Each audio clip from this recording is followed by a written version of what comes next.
Hey everyone, and welcome back to Snow Day Gaming and my playthrough of Paper Mario for the N64. As we left off, we had arrived right back in Toad Town where we started, but are now free to fully explore the village. Kind of. It's heavily blocked off at the moment. But yeah, let's do some exploring. I think I mentioned in the first episode that Goombario, our partners here, out-of-battle ability is similar to his in-battle ability of Tackle, where he gives you a little flavor text about the screen that you're on. It's the west entrance of Toad Town. Gives you, what's nearby. Also, where to find certain people and items and shops that you might find. But let's do some exploring. The horror. Spread the word. Outrage. They're freaking out because Princess Peach got kidnapped, as always. Another one of Goombario's Tattle abilities is that he can, if you stand near an enemy in Tattle, sorry, I keep pressing the wrong button. If you stand near an enemy in Tattle, he will give you some flavor text about that NPC, just like you would do the enemies in a battle. And they're always just so cute and fun and funny. This Toad is always very excited about whatever news he has. He's a little crazy. But he has news, He's like the attention, read all about it. And all the Toads will change what they have to say depending on how far along in the game we are. I love these two Toads. These little teenage love-stricken Toads who are so in love with each other. My heart is the same, my love. It cares for you, none other. We are both wicked Toads. These Romeo and Juliet ass Toads over here stay in love with each other the whole game. I love it. Over here, you'll see another star piece over here that we actually cannot get to yet. But I do like that they put it right out in the open to show you, hey, there's going to be some stuff that you're going to have to, remember, come back for later. This house over here is a family. A nice little, quote-unquote, traditional American family with these two little bratty kids who are not happy when Dad's home because he gets scolded. What's up with that? Yeah. No, you stay home, little Toad. You're so small. You can't do much to help. Although I'm guessing they're about Goombario's age, maybe? Question mark. But as revealed last episode, his head is like a rock, so he can at least help in battle. You, Toad, can't do much. As Goombario also hinted in his little tattle of this side of town, there's this Toad over here called Rusty. Get it? Do you get it? It's like Rusty because he's old and bookish. He loves books, as you can probably tell, which I can because literally his screen is stacked with books.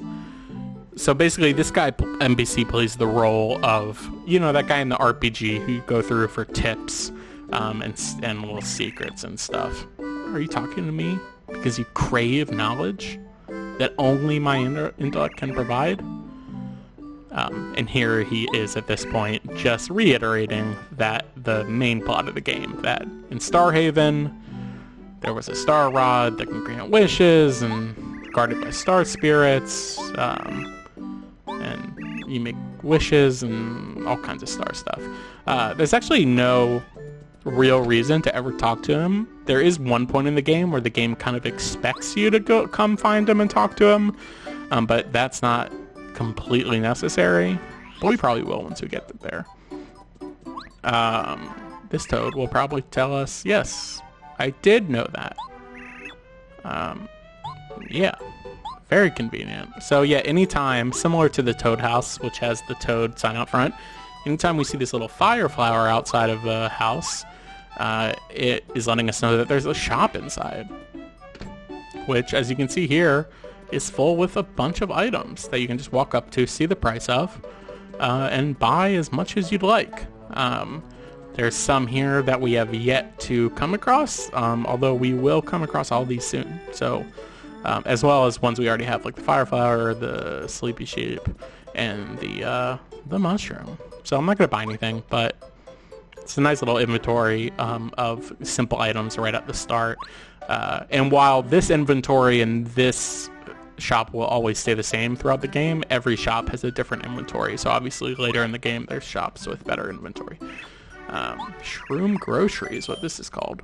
And yeah, so every shop you can buy, which you just stand in front of and buy. But you can also sell items, which is nice to get some extra coins if you need them. And you can check and claim, which the Toad outside was talking about. Basically a storage system where you can check up to 32 items, which is half of 64, like the Nintendo 64. So yeah, for example, let's check this mushroom, and they'll basically hold on to it, and at any point during the game you can come back and claim any items you store, and that's a universal storage system. So at any shop throughout the world of the game, you can go to collect your items at any time, which is helpful. I love these toads. They're like, they always talk in threes, as, I mean, they're obviously in a little trio here, and they're Felicity, like Felicity, and all the toads that have names are named with puns like this, similar to the Goombas were. But I always wondered, they always initial their last name like that, T, because it's part of the pun. But does that mean their last name is Toad? I mean, probably, right? And if so, does that mean that they're all related? Surely that can't be true. But let's see what Goombario has to say. Yeah, they're all sisters.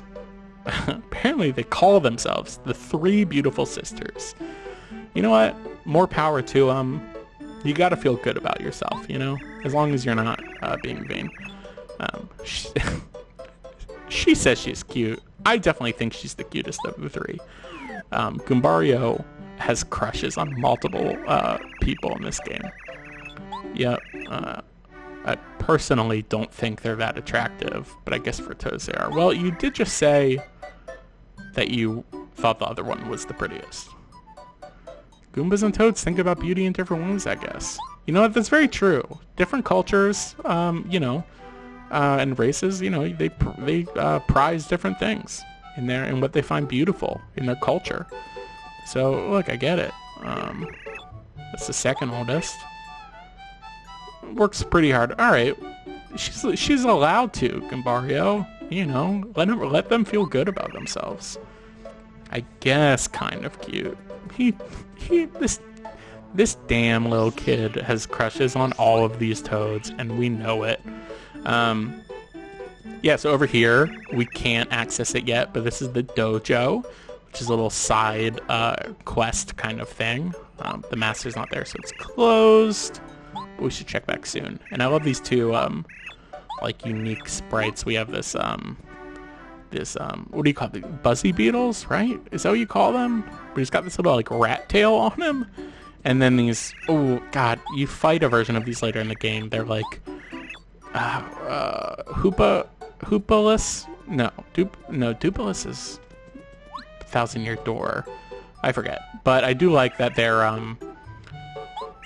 names are Lee and Chan, which, you know, classic reference to Bruce Lee and Jackie Chan, since they are at the fighting dojo. Now over here is something that intrigued me to no end as a kid. It's just this box. This is damn box here. And ever since I was a little kid, I was like, surely there must be something here. Like what? Like, here's this box. This kind of box that you don't really see anywhere else in the game. And it's just mysteriously placed here. Surely there's a way to break it, some sort of hammer, or something that will lead to some sort of secret behind this building. And I'm sorry to say that there is not. It is Just a box. Just a box. Like Metal Gear, you know? Why did they put this here? Who knows? Maybe to hide the background, but they don't do that everywhere, so I don't know. But it's like that truck in Pokemon, Red and Blue, you know, where people are like, this truck has to mean something, and has to be how you find Mew. In this game, it was this box for me. But alas, there's nothing there. So, on to the other part of town. Always hit trees. Hey, even this is a little thin tree, not a thick guy, you can still hit him.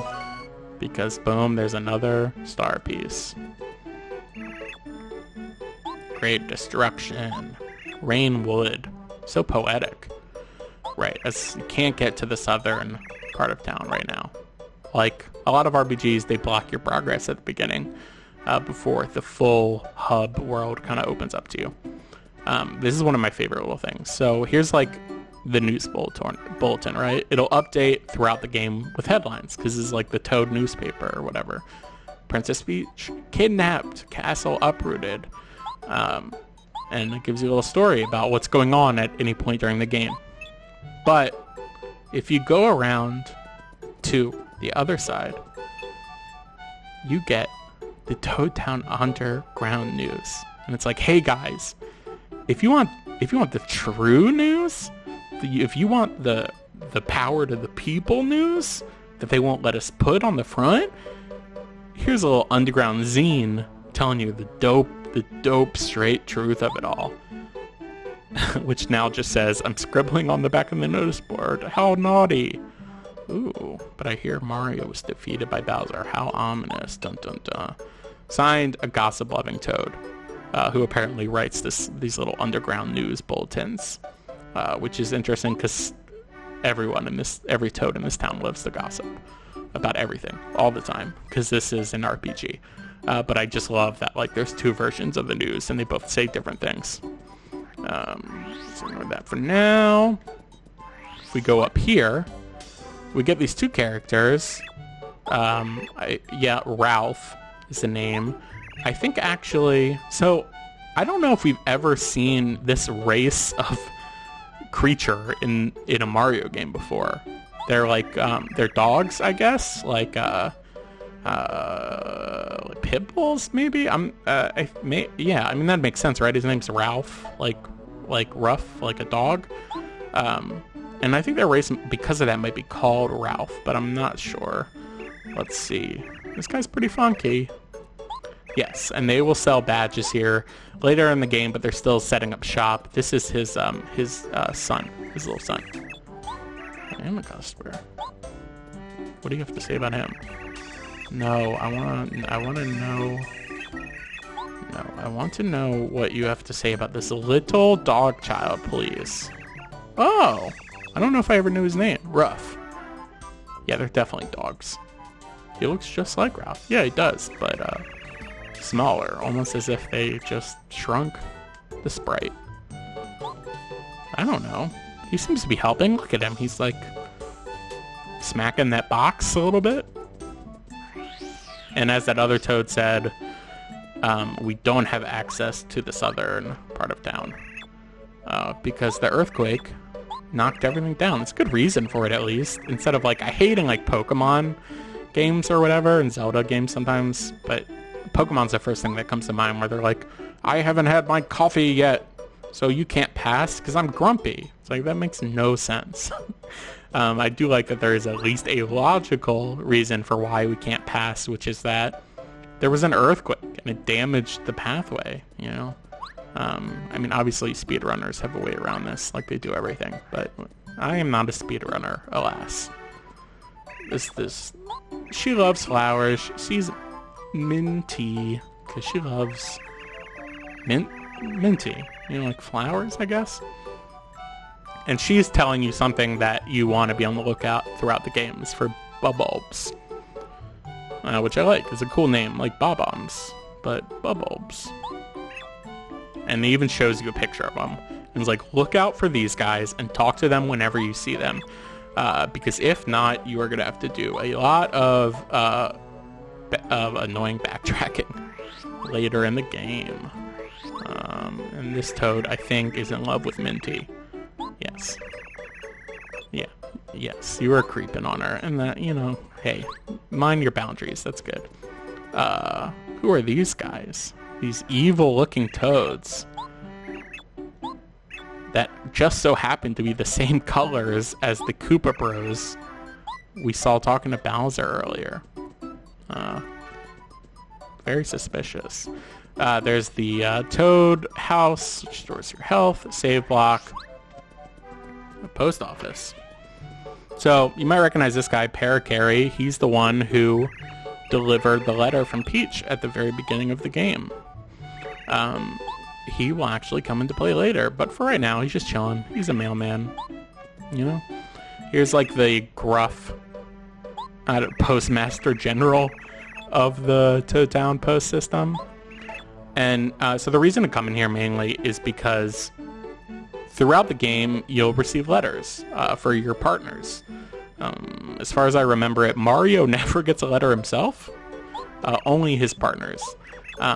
But they provide some flavor text from past, people that you've ran into towards your partners. And in fact, we have one now for Goombario from, look who it is, the red and blue Goombas.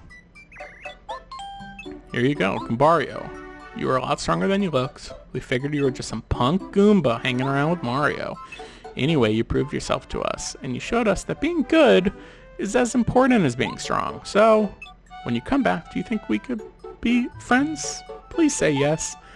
We'll be waiting.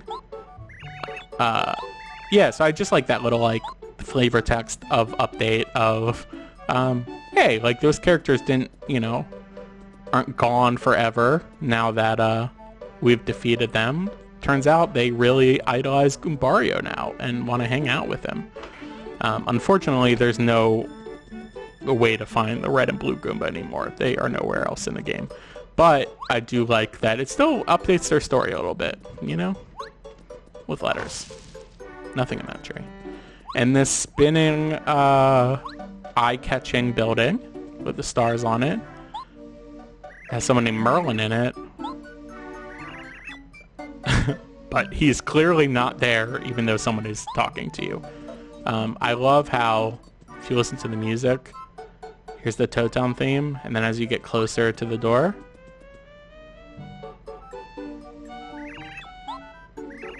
can you hear it? You can start hearing his mysterious music playing underneath. I love that touch.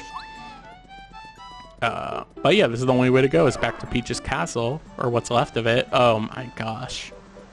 What a nightmare. Yep.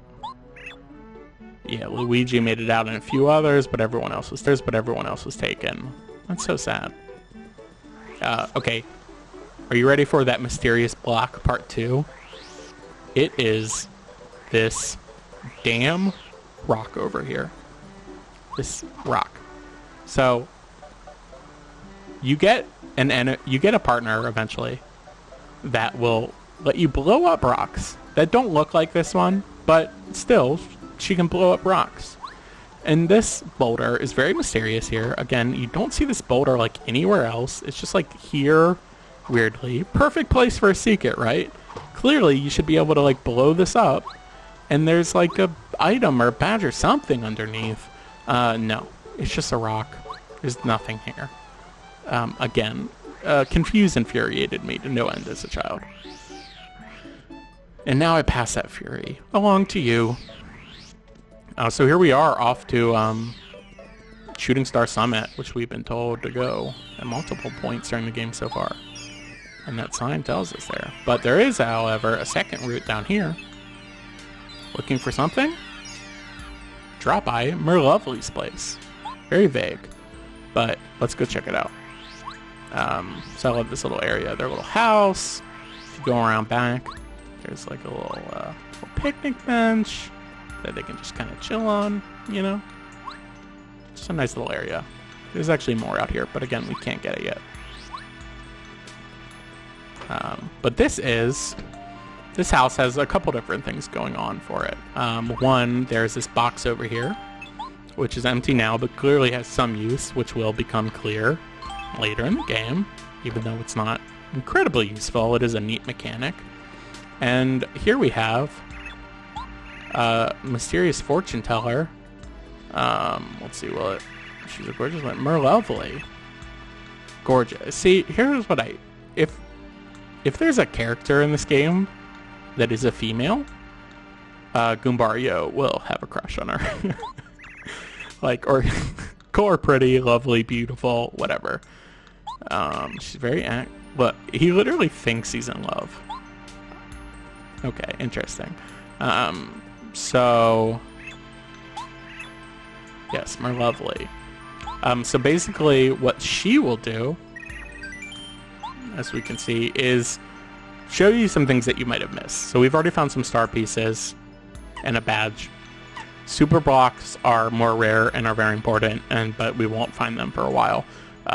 But basically, if you miss any of these, or if you're looking to clean up the game and get 100%, but you're like, I can't remember where that last missing thing is, if you pay money, she will give you a description with a little flavor text and hint about where that missing thing might be. So it's pretty useful if, you know, you're new to the game and just looking for more things that you might have missed, or like I said, if you're going for 100% and just can't remember what you have found. Up here in a little room, I love the look of this little guy. Clearly the same race as Merlovely, Merlo. And Merlo's use is to swap those star pieces we've gotten. So this is the only use of star pieces in the game, is you collect them and then you trade them to Merlo for badges. And as you can see, he has a lot of badges, and it becomes clear that this is the only use of star pieces in the game, because if you add up all of these costs of all of these, that equals the total amount of star pieces. So literally, the star pieces, once you get 100% of them, you basically just use them to get 100% of the badges, because that's what you use star pieces for, is to buy badges. Right now we only have 4, so we can only buy, 2 of these out of the 3. And none of them are really that useful, so I'm going to avoid that for now. I am going for 100% or close to it, so eventually we will get all of these. What we really want, Power Plus, increases Mario's jump and hammer attack by 1, like permanently. Boom. That's where the money is. That's 25. Definitely worth it.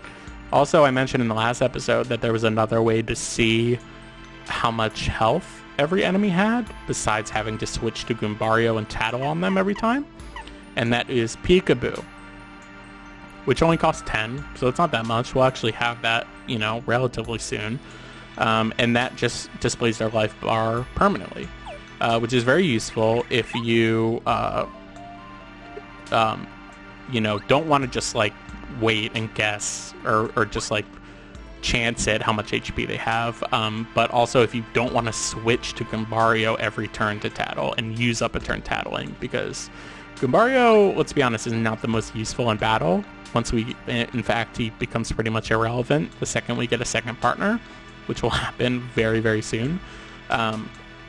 So he's just not out enough to want to tattle all the time. I might keep him out more because, like I said, I like tattling. I really like the flavor text he gives, and I'm so sorry, but I am gonna run back up here and tattle Merlo, because this whole family has always confused me. Merlo, he's okay, so this is a child. He said he was world famous, but he is only the same age as Goombario. And they want to play. That's nice. Okay, so Merlovely is his sister. Okay. There's so many of these characters in the game, and they all kind of look like this, but I know there's a family tree relating them all, kind of like the Goombario's family, but I can never remember because they all kind of blend together. I just remember what they're used for. But Merlovely is the older sister to Merlo, which is the younger brother. Okay, remember that. There will be a test later on. No, there won't. But yeah, on to Shooting Star Summit, which we can tell that it is Shooting Star Summit by the Shooting Stars. And the little noises they made. And I love how the camera pans around like that and rewards you for looking with another star piece. Which makes sense that there'd be a star piece on Shooting Star Summit. There's actually more than one, but that's for later. And I always thought there should be something over here, because they make you come all the way around here. And there's nothing. At least I don't think. But there's nothing that we can get now.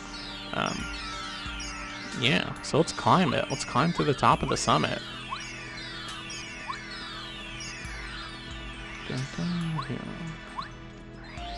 Yeah, and like, I just really love that, like, you know, it's a 3D game. Well, 3D in Mario's movement, obviously 2D because it's, you know, paper or whatever. But that the camera kind of wraps around it like that, as if you were playing a side scroller. It's just a neat little touch. And look who it is, Eldstar, who came to us in a dream. And he is surrounded by the rest of the Star Spirits, who we also saw. The 7 that we'll be rescuing. And I love the look of all these dudes. As they tell us some boring stuff, just repeating the main plot of the game once again for the final time, I believe. Let me talk about the look at all of them. You know, I love this one. She, with her little bow, she's like a girly one, you know? He's one of my favorites, not only because the ability you get once you rescue him, but because he just looks like a mad scientist, like, I don't know. He always looked like a Russian mad scientist to me, with his thick eyebrows and like thick opaque glasses, and I love his blue color. This guy, I love how cool he looks. He's like greenish blue, and he's got that smirk and that beret. Very stylish. Oh, excuse me. She's clearly the most girlish one of them all, with her beautiful bow and pink color. I'm sure Goombario, if we could tattle her, would be in love with her as well. This guy is a nerd. Just kidding. But with his bow tie and book. But I also liked that little smile on his face, you know? He just seems very nice, as well as smart. And then this is the dad. He's like the dad Goomba with his like thick frilly mustache. He's not super interesting, but you know, he's there. He plays his part. And then Eldstar, who, you know, is the wise sage of them. But I do like this. Basically what they're saying is they've all been captured and spread to the wind by Bowser, and they have like no power left because the Star Rod's been stolen and they're, you know, captured. But they're using all of the rest of their power they just used to appear here and talk to us, to be like, if we're going to use our last remaining bits of power to do one thing, it has to be to get Mario off on this journey, because we are unable of solving this ourselves. And here's another interlude to Meanwhile at Bowser's Castle. And here we kind of settle into what most of these will be, which will be checking in on Princess Peach while she's captured. No, she's kidnapped, but she's still worried about Mario and her fellow people who are kidnapped. She's so, you know, I'm sure she's a good leader. She seems like she would be. Is she the leader? I mean, she's the princess, but there's no, like, queen or king that we ever see. Just gonna assume she's the leader. And that dang Bowser. So arrogant. Wahahaha. We're so high above the sky right now. That's true for now. ... Yes, and it grants everyone's wishes. Which, you know, I feel like he could have done more of that. Like, yes, he did make himself super powerful, but, like, he could have also, like, I don't know. Like, killing Mario is a little dark, but, like, I don't, done something, like, put him to sleep or something. I guess he did knock him out a window. as usual, except for Super Mario Odyssey, where he clearly wants to marry Princess Peach.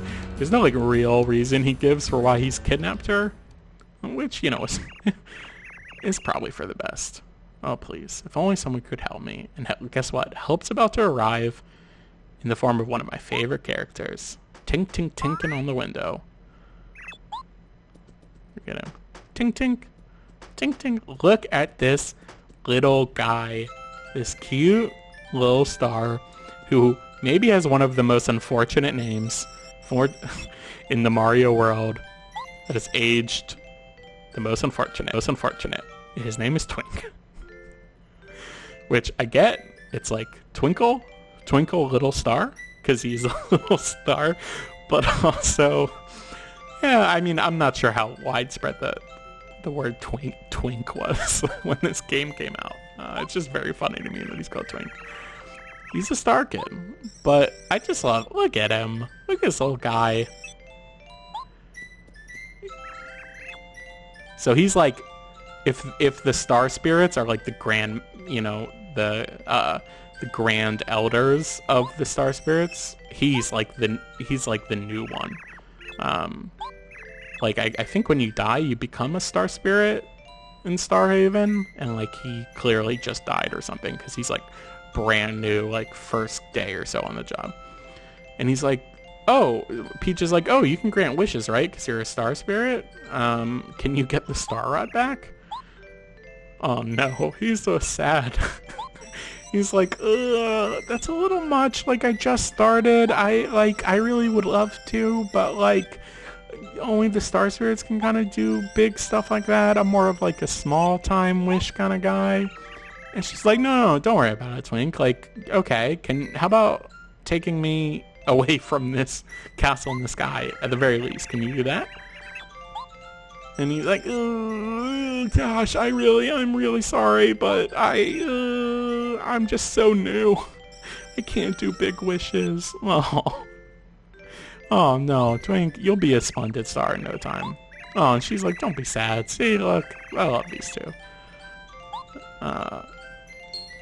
And then she's like, wait a minute, but do you think you could find him and give him something? And he's like, yes, now that I can do. Give us a lucky star, which is very important. See, look, Twink, you can help. Can you also? Please tell Mario that. I'm fine, and he shouldn't worry. Alright, exact words, don't despair. Aw. I'm glad that Peach has some company while she's so alone. Oh man, and I love this music. This very just lonely, sad, like, oh, Peach on our balcony, just being like, what a mess. I hope, Mario, please be safe. And there you go. Back to our Mario story already in progress. Back to town we go, but first... just runs right into Mario's head. And then he's like, but wait a minute. Oh, he's so happy. You're exactly what I'm looking for. Thank the stars. I found you. Oh, look at his little dance. How do you do? I'm Twink. Ah, yes, here it is.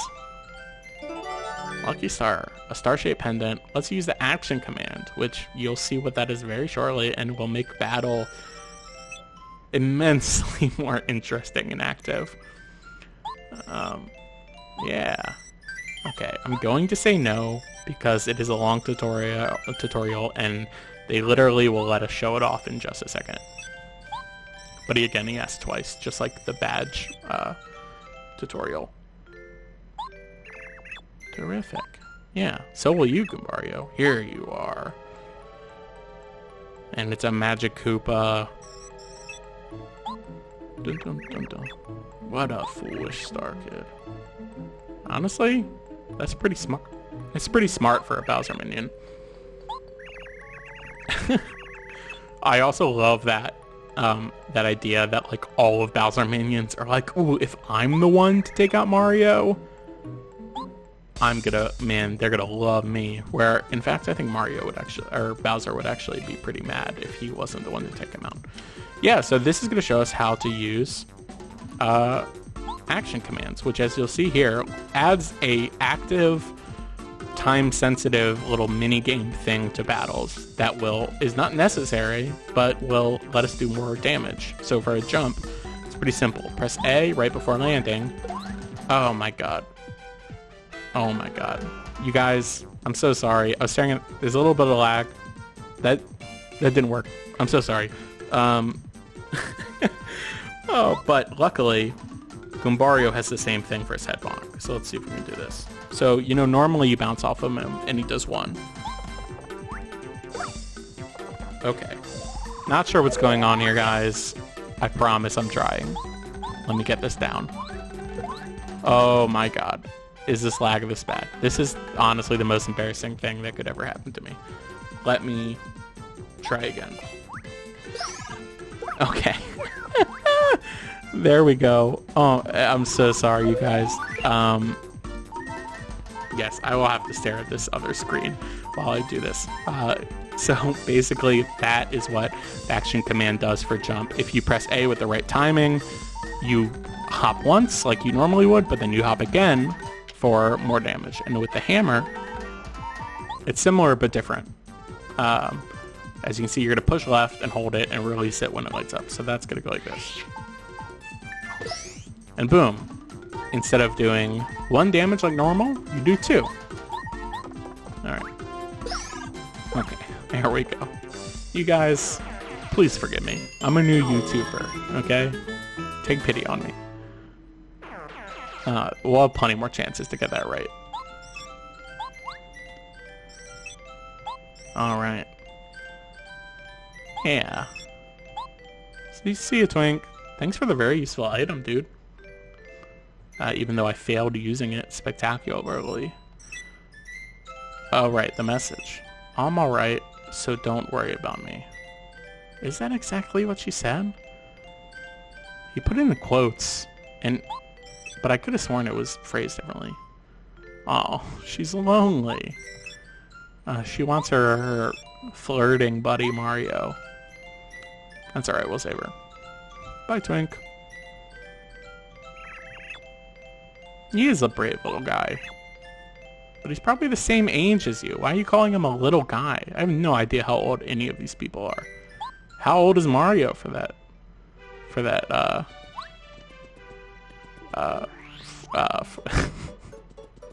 matter. Who knows? Probably best. Some things are best keep a secret, you know? If you learned that Mario was like 35, it'd be a little off-putting, right? Like, I can't imagine an age that I heard and I'd be like, yeah. Like, if I heard Mario's 23, I'd be like, that's weird. This guy's 20. This is just a 23-year-old dude running around? But if I also heard he was like 35, I'd be like, well, what? Mario? Like, I really don't think there's any right age to give Mario for me to be like, yes, this makes sense. Yes, and this toad is telling us to visit Merlin, who we remember earlier wasn't home. So let's see if we saw him now. Oh no, he's still out. But like Peach's bedroom in the beginning, you gotta keep trying, and Mario gets knocked over. And look who it is. Someone who's clearly related to the other 2 people we met near Shooting Star Summit. But this is like the main dude. This is Merlin. Which is, you know, an actual name of like a wizard. And right there, my name is Merlin, and I am a wizard.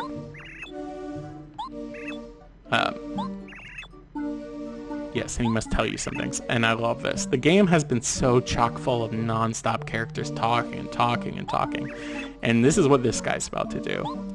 He's like telling you this long story, but it suddenly starts to fade out. Ooh, pious though. Good word.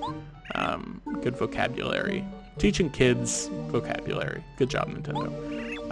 And he's fading more and more out, almost as if Mario is just not listening and is now completely asleep. And he's like, and that's all that matters, this very crucial bit of information that I gave you. Hey, Mario, weren't you listening? Yes, I promise. Come see me. Yes. So, and he reiterates again that the first stop is the Koopa Bros, which are found at the Koopa Bros Fortress. You gotta head east. And so what this guy does, if you talk to him across the table, is kind of like his sister, or lovely, no, father. I don't know. Like I said, the family tree is indecipherable. But if you pay him 5 coins, he'll basically just like tell you where to go in the main story. Let's see if Gumbario tells us. No, I don't. Stop. Okay, I want to talk to him. Okay, so he's an old man, so he's definitely not Merlovely's older brother. Maybe he's Merlovely's grandfather? Okay, so he knows Okay, so Goompa is aware from. I'm gonna go ahead and guess that this is Merlovely's and the little kid. I'm already forgetting. I'm guessing he's their grandfather, but we'll do more research. So he tells us to go east, which, as you might remember, is blocked by these toads. He's like, you really don't want to go over there? You definitely don't want to go to Koopa Bros Fortress, my man. And what you really shouldn't do is go back and ask Merlin for help. Like, that would suck. Sketchy looking toads. So let's do exactly what they said not to, but in fact told us to do, and go talk. It's like strange toads. Well, I never. He's got, you got the wizard on the case now, bro. And he actually goes there in real time. You can beat him there. And he's like, not if I have anything to say about it. I am a wizard. And he just proceeds to murk these fools with lightning strikes. And man, gotta love how that the Koopa Bros theme kicks in right as they're revealed, quote unquote. Dun, dun, dun, dun, dun, dun, dun.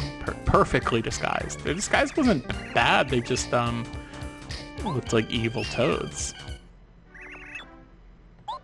None other than the Koopa Bros. And he gives you the next little breadcrumb of main story you need to find, which is a blue-shelled Koopa portent.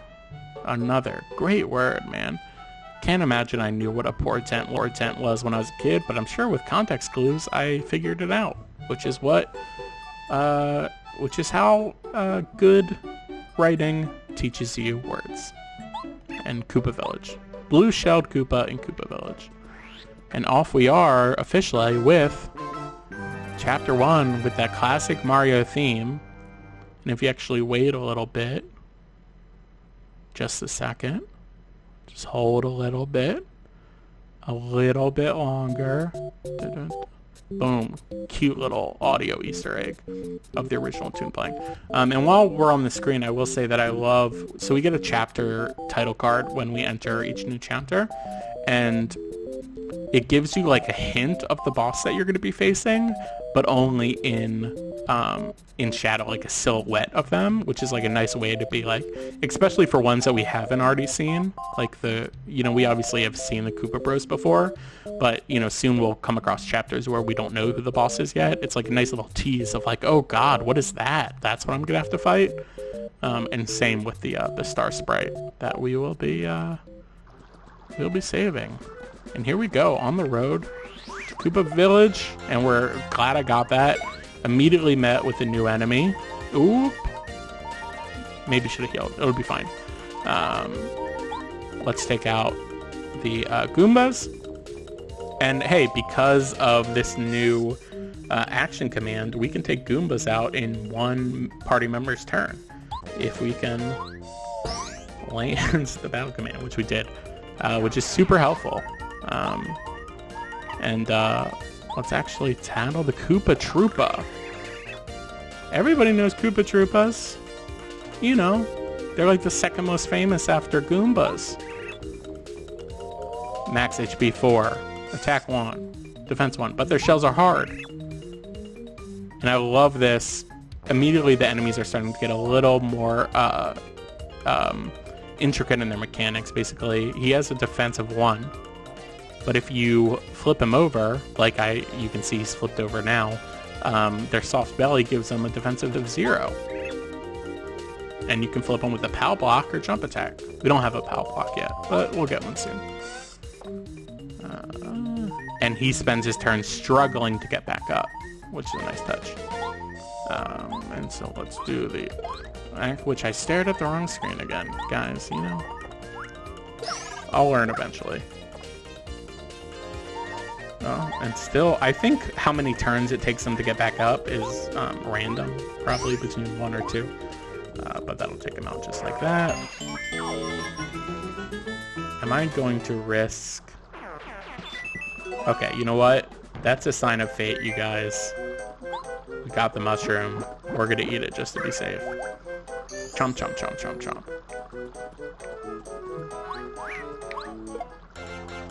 chomp. First strike does not give you the ability to action command, so that still just does 1 damage. But actually, so normally I would use Mario to take out that Paragoomba in 1 move, but because we haven't tattled him yet, we might as well. Paragoomba. Obviously, Paragoombas are Goombas with wings. Yep. I already knew that, but glad to see. Let's take out this guy.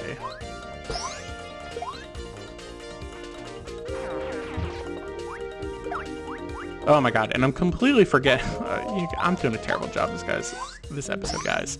Is that the action command also lets you block, which I failed to do right there, but saves you a point of damage as well.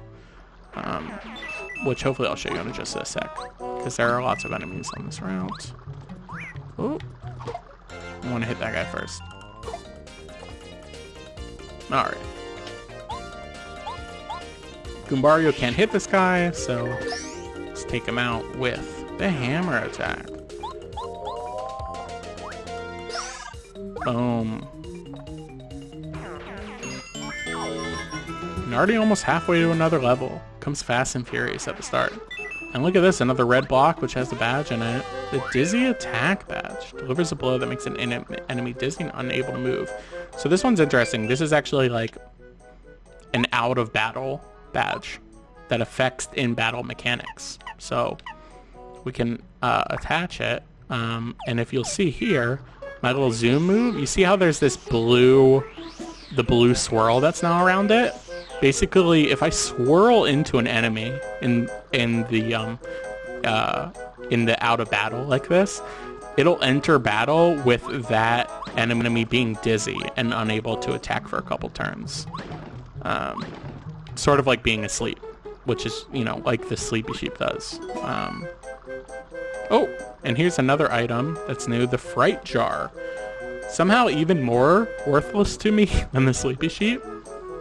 Basically, if you use this, it may have the chance of scaring away some enemies, which means they're just gone and you don't have to battle them. But you don't get the experience star points from battling them if they run away.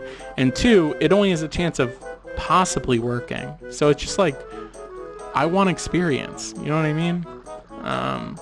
Like, I always want to fight. Oh. Here's a much more useful item that was described earlier, the POW block from Super Mario Bros. 2, and Mario Bros. Yeah, the original Mario Bros. Obviously. Doesn't do as much damage as the Fire Flower. As you can see, it only does 2 damage instead of 3, but it flips shell enemies, which is very useful because, as you can imagine, this chapter is full of shell enemies. Yeah.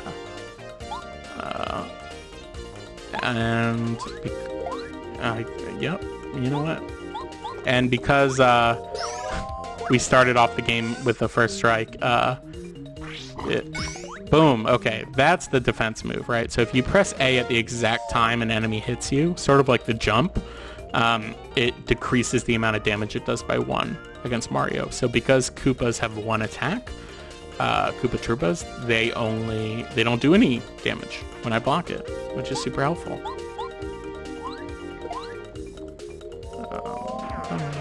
Really gotta get used to not staring at that screen. Boom. So they have a defense of 1 when they're standing up straight, which means that first jump does no damage, but does flip them over. And the second jump does 1 damage because now they have a defense of 0. And something that's interesting that I'll bring up is that the way that these moves work with the action command. So the jump with the action command does 1 damage followed by 1 damage, where the hammer does a bulk of 2. So if an enemy has 1 defense, the jump is not going to do anything because it's just going to hit 1 and then hit 1, which is going to be counteracted by their defense doing nothing.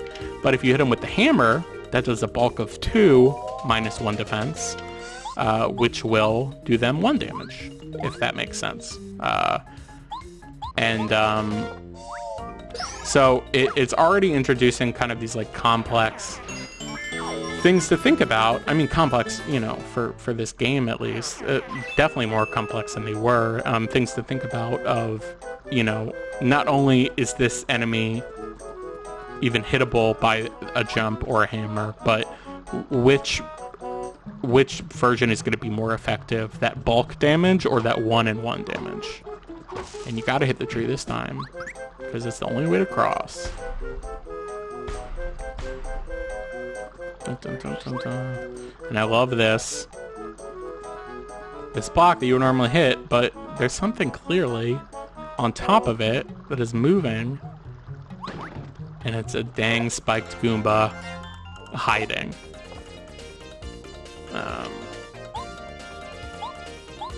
Yeah, and unfortunately, Goombario is not going to be able to do anything this turn because he cannot jump on him. And because I blocked there, Spike Goombas normally do 2, but because I blocked, it only did 1. Something I love about this game, which I'm sure you've noticed, is that RPGs have had this problem of getting a little out of hand with their, like, ramping up of numbers, where, like, you know, if I'm playing a random, you know, a JRPG, and it's like, oh, this attack does 627 damage, and then I level up and it does 654. Like, that has no context for me because, like, those numbers are too large, and all it leads to me doing is attacking a enemy with my most powerful attack over and over again until it dies. But because the numbers in this game are so small and quantifiable, I know I can like figure out with like almost like a math like strategy equation exactly what turn I should take what attack and how much damage it's going to do to them and how many turns it's going to take to defeat them, which makes it so much more interesting than if that attack had just done like 1,063 damage, you know. Because it only does like 1 or 2 or 3 or whatever, it's like super easy to follow along, which I get might come off as like childish. I don't know, like I get it. It's like baby's first RPG or whatever, but I in fact think it makes the battles much more interesting than most RPGs where there's just numbers flying off the screen and you have no context for what any of them mean. There's a little fence here that you can see there is a sleepy sheep behind. And down here, we see a star piece that we are not able to get to yet. But we'll be able to soon. Oh, and I like how you can tell these Koopas are bad because they have sunglasses. And here, man, there's a wide assortment of enemies, which I could use an item to take out, but let's save them. And also, if I'm landing these jumps, like, are very, like, don't get me wrong, landing these jumps are not hard at all. It's solely because I was staring at my screen recording, and there was like a second of lag, which caused the button to be off. Like that. Somehow keep making that mistake. Okay. Now, because that guy I need to hit with the hammer is in the second row, I can't do it because hammers can only hit the first person in the row. I could hammer throw, but it's not worth it. We'll just jump on this guy.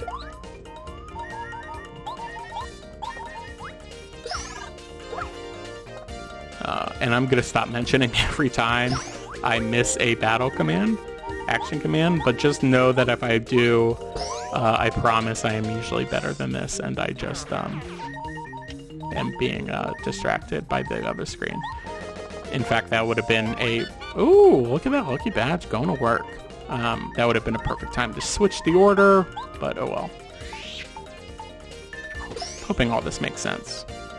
You guys will let me know if this isn't making sense, right?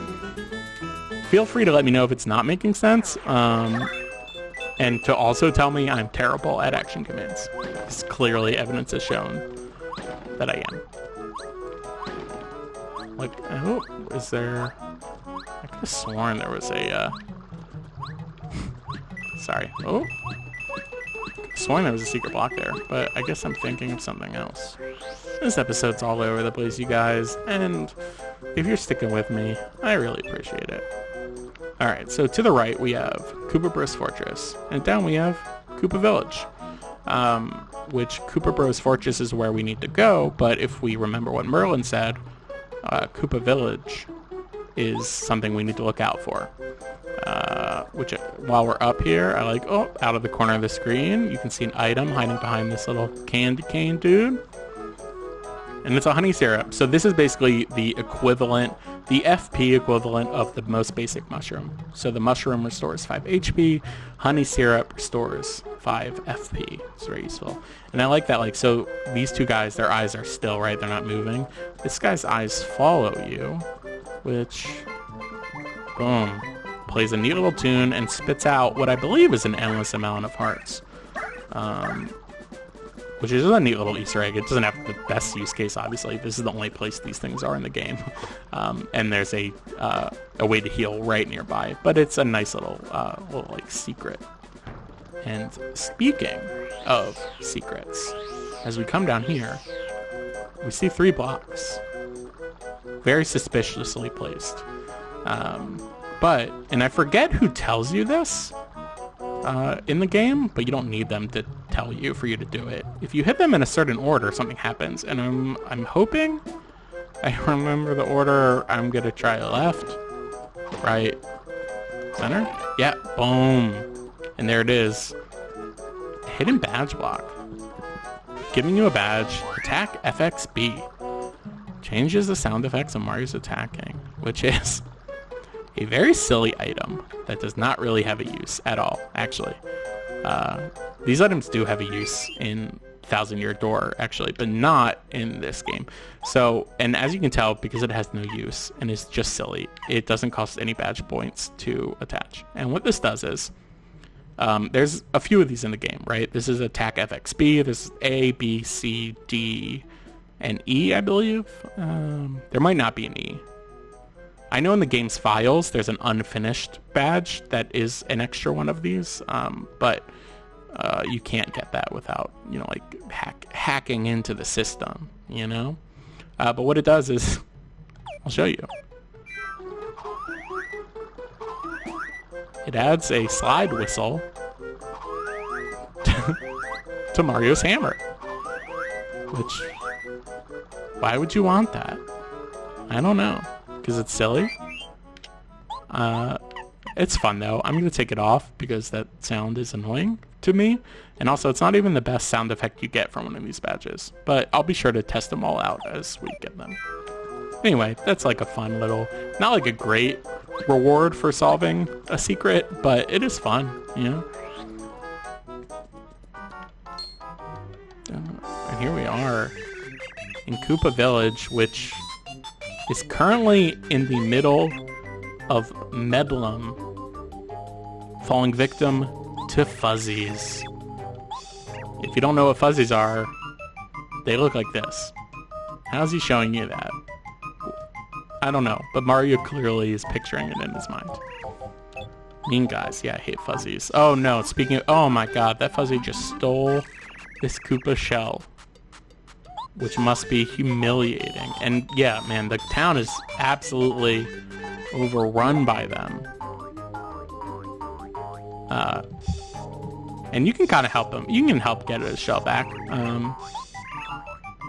Yeah, super embarrassing. I imagine that is very embarrassing for a Koopa to lose his shell. Like, I'm trying to think of, like, what the human equivalent is. Maybe if you, like, lost your pants. If, like, a fuzzy came around and, like, I don't know. If, like, a bear came around and, like, stole your pants, that'd be pretty embarrassing. And, yeah, so throughout this kind of screen, there's, this town. There's, a lot of Koopas in need of having their shells rescued by the fuzzies. The disappointing thing to me is that, so there's a bunch of them, as you can see, ways to like help get the shells back. You can also, if I'm not bad at this game, you can like jump on these and or hit them with your hammer. Oh my god, I'm bad at video games. Basically, you can get rid of all of these fuzzies in this village, but the game doesn't actually give you anything for doing so. I gotta touch on that item real quick because it's fantastic. It is a dried mushroom, and because it's dried, it only restores 1 HP. Like, it's kind of like a gag item almost, and I love that because it's clearly like, yeah, man, a dried mushroom is not gonna be as healthy and as nutritious as a nice juicy mushroom. Just love that's in the game. But as I was saying, you don't get anything for getting rid of all these fuzzies and getting their shells back. And I wonder if that's because, soon we will save this town from their fuzzy problem.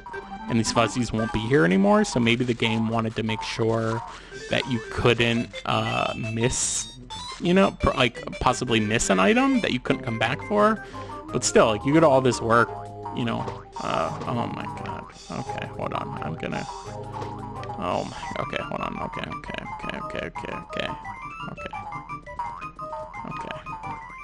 I just, like, don't remember their patterns. Oh my god. Okay, I'm done. I'm done, you guys, I'm sorry. There's a Toad House that does what a Toad House does. I'm so mad. Here's another item shop, which you can see sells slightly different items than the other store did. This one has a Dizzy Dial, which we'll probably find, and a Vault Room, which is very cool. But none of these are really... I don't really need them right now. You guys, I'm so sorry. I'm just so mad that I missed this. Oh my god. You know what? I wasn't even trying, but I'm so sorry. I'm so mad. Anyway. Here we have a Koopa. Living his best life. Just like completely out of the way of all the fuzzies. Just chilling in his island house that he filled with sand and listening to music. And if you heard what he said that these Bob-ombs escaped from Koopa Bros Fortress. Which leads you to believe that something bad is happening there. Why would they need to escape? You must listen. Oh man. You guys, I'm going to say it right now. Unionization is important. I am pro unions. And if your workplace is exploiting its workers, hell yes, Paper Mario. Yes. Laborer rights are important. Teaching such good lessons to kids, I truly. I love it. Redistribute the wealth, Bob-ombs. Okay? And here we have a radio. We can change the station to a light AM golden oldie station, which I love. And there's also an information station, which gives you news flashes like what's currently happening outside this building. That news station does have like couple little like Easter egg secrets in it eventually, but not now. We'll get there. Okay. Oh my god, thank God. You guys. It felt so good. I'm sorry about that. I don't even know if I checked all those bushes, but here we go. Yeah, so like the Goom Nut in the Goomba Village, the special item for Koopa Village is the Koopa Leaf, which actually does the same thing as the Goom Nut, restores 3 FP, but I just like that. Like, they could have put a Goom Nut here, but no, it's a Koopa Leaf, because it's a different town, you know? But I can only carry 10 items, so unless I can heal with that.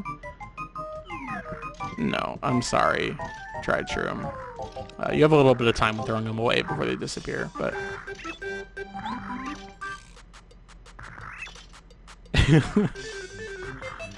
See, it was pretty cool. I'm not even gonna... No, you know what? I will get this one, because this one is easy. You just do the block. These are the kind of puzzles I can handle. I simply do not have the reflexes and eyesight for the other ones. And you know what? I know I told you guys to always shake bushes. I know there's not much else here right now. Oh, there's a fuzzy... Yes. Fuzzy vindication. These other 2 houses we'll get to, but, yeah. Right now I say we go in and we go into the Thumpin' House. And I love this. Here's a Koopa without a shell, but you got a glimpse of it inside. And it was blue. And that's who we're looking out for. And this guy's name is Cooper, which is a great name for a Koopa. And he, yeah, again, very embarrassed, I know. Yeah, I haven't been great at catching them, but I will try, Cooper. I will try my best. Meow. God, I hate fuzzies. Oh, they're so, like, the way they just jump around, and they're like ticks, you know? Especially the way they attack. And they jump out from the background. There's an item we can't get. And they will actually attack you if you get close to them. But I've had enough of fuzzies for the moment. Thank you very much. And here is a little mini game. New York. Yeah. Basically, like a shell game. Get it? Because they're hiding a shell, but it's like find the shell. Very clever. And that one was clearly here. Not bad, chump. Just a warm up. Yes, you gotta do this 3 times. Gets faster and faster, and it's different every time you play, so you can't just like not pay attention. And that one was in here. And this third one is actually super fast. It's actually very hard for me to narrow it down to... Okay, narrow it down to 1. Oh, I think I got it. I think it's this one. Yes. You just have to follow that blue blur movement. If you don't find them on any of these 3 levels, they just make you do it again that round, so it's not a big deal. But we got Cooper Shell. Yeah, leave me alone. And, guys, you can't shake any of these bushes, I'm sorry. And there's nothing else in the trees. I've realized it's a little too late, but, like, I appreciate the effort. You know, Cooper? Yeah. See, like, he's a tough guy. Even though we already got it for him, he's like, you know what? I can handle this problem all on my own. But we already got it back. And yeah, this is the blue-shelled Koopa we've been told to look out for. Yeah, there you go. He's so happy to have it back. But he has an idea. No, but he talks about Professor Colorado. Which, well, we won't meet shortly. But we will meet his wife shortly. He's very funny. He's a professor of archaeology who's also known as Explorer. Literally an Indiana Jones Koopa. I love how explicit that reference is that this guy is just a wannabe Indiana Jones. And it's kind of a parody of Indiana Jones once you actually meet him, which is very fun. And Cooper offers to join you on your adventure, and of course we take him. Again, I think if we say no, like Goombario's doll, it just calls us mean and says we really should take him. But Cooper's a nice guy, and he's willing to follow us to the end of the earth. So let's take him, and boom, just like that, that is our second party member. We get that gorgeous watercolor art again, and we're introduced to his out of battle ability, which is sending his shell flying, and in battle, he can attack an enemy on the ground with shell toss, or a whole row of enemies with power shell. And yeah, here he is. That boom. And yeah, you can go back and forth whenever you want, but he's immensely more helpful than Goombario. No offense to Goombario. Miork. This mother, man. I hate these guys. Yeah, so... yeah, we'll just switch and just go right. So, his attack is kind of like the hammer, where this shell toss is, where you hold to the left, it lights up, and it'll do 2 damage to one enemy. But his special move, which costs 3 FP, does that, but to all enemies on the ground. Boom, look at that. 2 to all of them. Incredibly useful. And you know what? I hate these guys so much that I'm just going to use a Power Block to defeat them all in the same turn. Because I hate fuzzies so much. They gross me out. And I want nothing to do with them.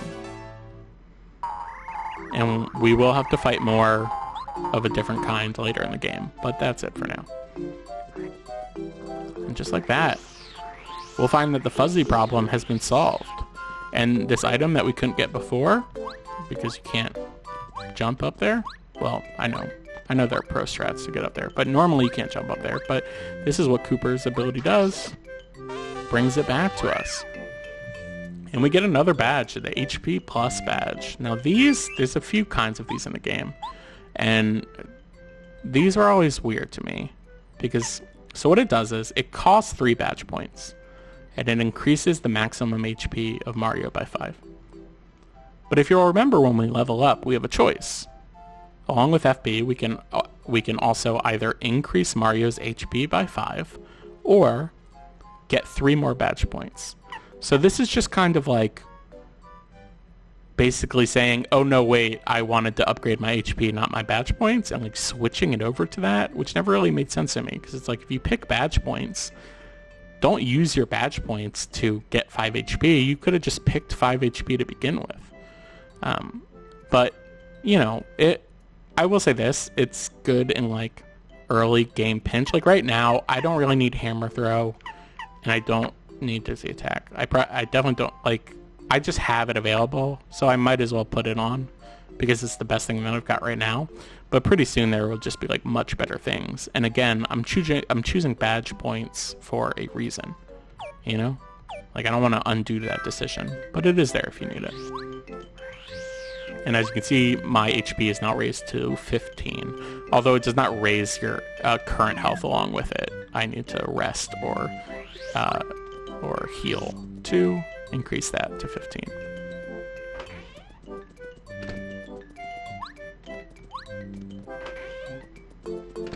And look how safe the town is now. And in fact, replacing that Koopa shell. So this is the one kind of Koopa shell related reward you get, is that no matter if you originally got the shell from here to begin with, when you return, there will be a star piece there.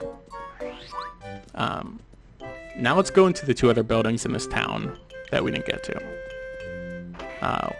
One of which is very important. Here is an old Koopa. You can tell he's old by his shaky text called Koopa Coo. And he asks you for favors throughout the game, which are like RPG errands. And he gives you a handful of them per chapter, so you can't do them all at once. You can only do a few to begin with. And the first one is, can you borrow the book Koopa Legends from Colorado? We've heard of him. If we ask his wife, that should do it. And that is actually the other building we didn't go into, is Colorado's house, which is currently only occupied by his wife, who apparently is not special enough to have a name. Her name is literally just Colorado's wife. And he's like, oh, did you need a book? Of course you can borrow it. Don't let him work you too hard. Short-tempered.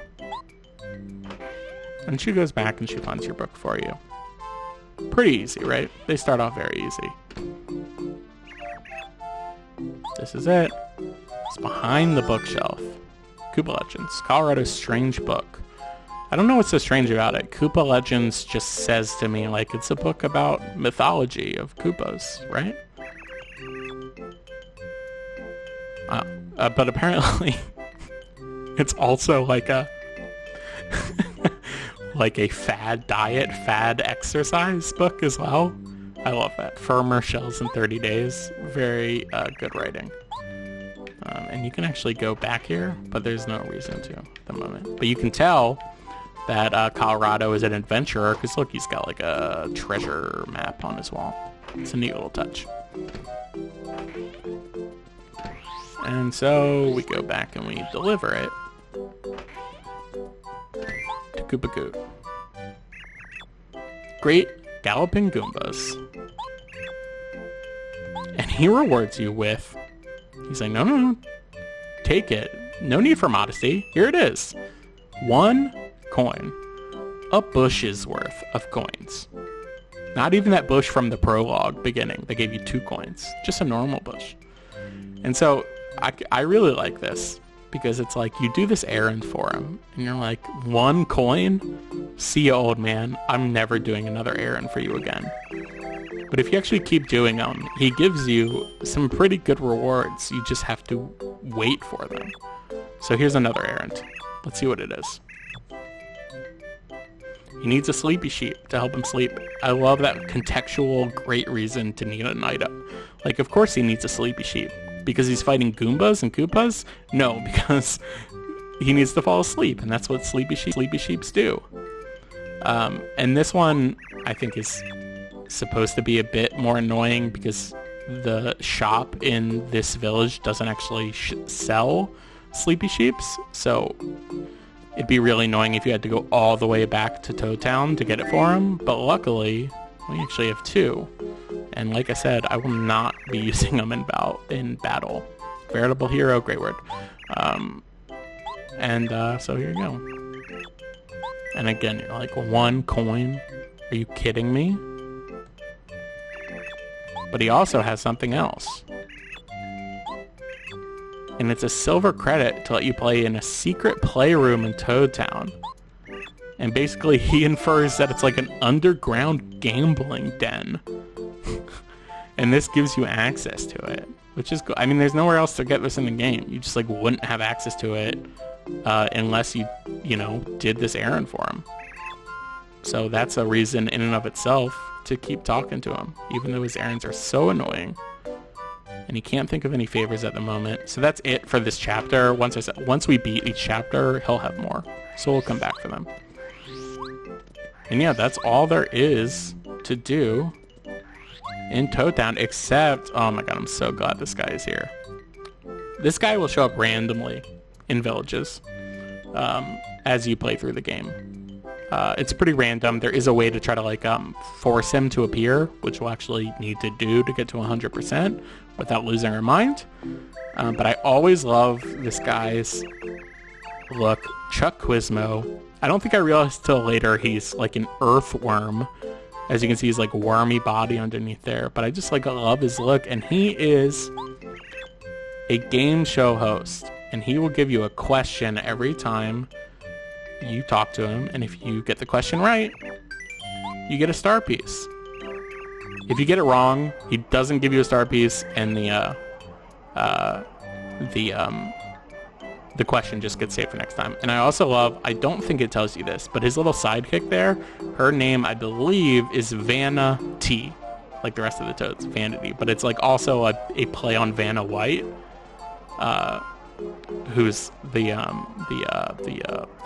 Wheel of Fortune like revealer. It's another like pop culture reference, which I really like because it's pretty subtle. And this one starts out easy. Goombario's younger sister, we of course know, is Goombario. They do get weirdly hard sometimes, and then weirdly easy other times. But just like that, his little hat pops up, and he gives you a star piece. There's actually 64 of those questions in the game. So 64 of the star pieces in this game come from answering those quiz shows correctly. And, but yeah, that's it. And 10 out of 10, well, you know what? Let's just heal real quick.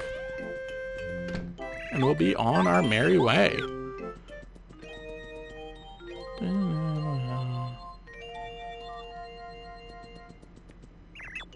Thank you.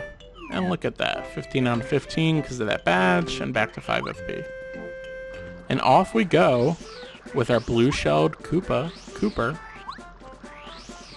off to Koopa Fortress, which is where we know the Star Spirit is being held.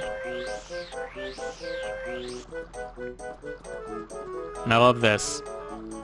Coins, right? Seems a little too good to be true. It's a trap. There's a Koopa there the whole time.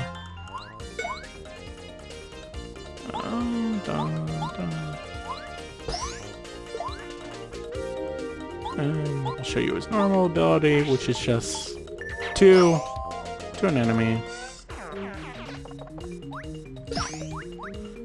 But as you might expect, Koopas aren't that good, or Kooper isn't that good against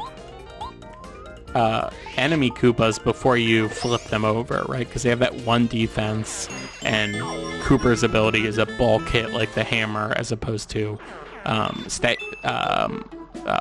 staggered like the jump. So Kooper can't flip them over, which, you know, is a use case for Goombario, but again, it's just like so minor. And out of this, you use his new ability to get a great item for this point in the game. Only attacks 1 enemy, but does 5 attack, which is like way more than we've seen so far. Just a little reward for letting you test out Kooper's ability. Just like we will now. And knock all these out in 1 turn.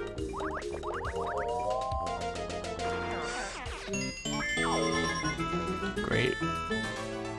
Love his little happy dance. Get some of them flower points back. See what it says. No entry allowed, Mario. You were sure. They must have really erected the sign pretty quickly. And it only has one purpose, and it is to warn Mario. So if we went this way first, this is where it would have gated our processes. Obviously, there's no way to hit that switch without Kooper, but now that we have him, boom, another bridge pops up. Ooh, like a little xylophone. Oh, boom. Those guys are tricky with their first strikes, like, even after playing the game for a while. And those are new, right? So those are flying Para-Koopa troopers, I'm guessing, which, like the Para-Goombas, their wings get knocked off the second you hit them. Oops. So obviously, against a pair of them, Kooper can't do anything until you at least knock their wings off, you know? Let's get this other guy down, just so they're both. And because you're hitting them twice, one, and one, none of them do damage, because the first one just knocks his wings off, and the second one he's still standing up, but the second one does flip him over. So if you hit a flying Koopa in the air, then just like that, he is no longer flying, but is on the ground, flipped over. Which is fun, you know?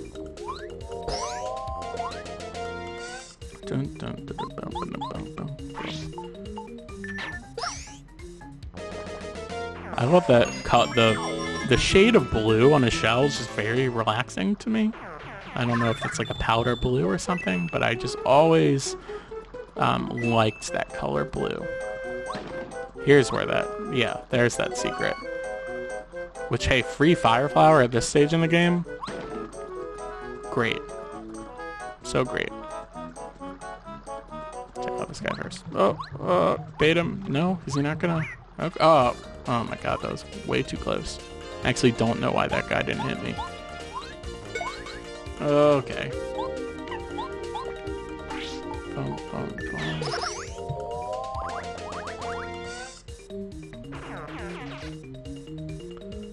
Dun, dun, oh, let's get this. There we go.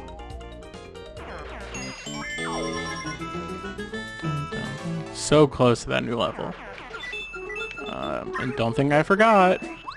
Hit the tree. Because guess what? It's a star piece. Imagine if you weren't hitting trees and you're trying to 100% the game, and at the end of the game, you had to go back and hit every single tree that you passed. That would suck, right? Always hit your trees, folks. Oh my god, oh my god. Hate those guys. Okay. Actually, and this is a really annoying fight. So I am just gonna use a fire flower to show it off and to take out some of these enemies. Because those are 4 big enemies right there. And look, oh man, I love that burnt sprite that they go to. So good. And this will show you how, because he's not flipped over, even if I nail this action command, it only does 1. Because he has a defensive one.